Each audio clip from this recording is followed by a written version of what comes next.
एक मोठी अपडेट सध्या समोर येते। रुपाली ठोंबरे पाटील या काश्मीरहून सुखरूप पुण्यात दाखल झाल्यात। रुपाली ठोंबरेंना पाहून उद्धव बाळासाहेब ठाकरे पक्षाच्या नेत्या सुषमा अंधारे यांना अश्रू अनावर झाले, त्या ढसाढसा रडल्या। रुपाली ठोंबरेंना बघून संपूर्ण कुटुंब हे भावुक झालं। तर जम्मू काश्मीरमध्ये फिरण्यासाठी गेलेल्या रुपाली ठोंबरे पाटील या काश्मीरहून सुखरूप पुण्यामध्ये दाखल झालेल्या आहेत। तर यावेळी ज्यावेळी हल्ला झाला त्यानंतर रुपाली ठोंबरे यांनी आपला एक व्हिडिओ देखील प्रसारित केला होता, ज्यामध्ये त्या आणि त्यांचे सर्व कुटुंबीय हे सुखरूप असल्याची माहिती रुपाली ठोंबरे पाटील यांनी दिली होती। आणि त्यानंतर आता रुपाली ठोंबरे पाटील या सुखरूप पुण्यामध्ये दाखल झाले, त्यांचे कुटुंबीय देखील सुखरूप पुण्यामध्ये दाखल झाले। तर यावेळी त्यांच्या पुण्यातील कुटुंबियांना रुपाली ठोंबरे यांना पाहून अश्रू अनावर झाले। त्याचबरोबर ठाकरे गटाच्या नेत्या सुषमा अंधारे यांना देखील रुपाली ठोंबरे यांना बघून अश्रू अनावर झाले। तर काश्मीर खोऱ्यातील हा दहशतवादी हल्ला झाला, ज्यामध्ये महाराष्ट्रातील 6 जणांचा दुर्दैवी मृत्यू झाला।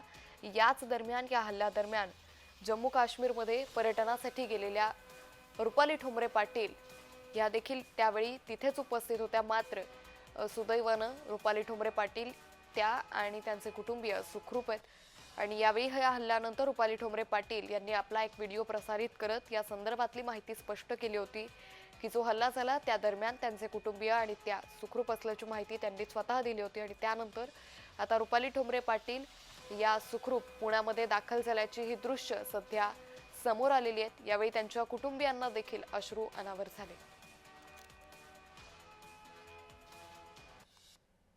भावना एकच की भयान होतं।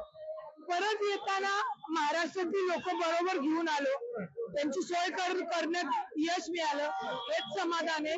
परंतु हा थरार आयुष्य विसरू शकत नाही। आयुष्याची काय किंमत असते आणि काय असतं लेकरांचं असं जे अनुभवलं की आता पुढचं आयुष्य संपलेलं।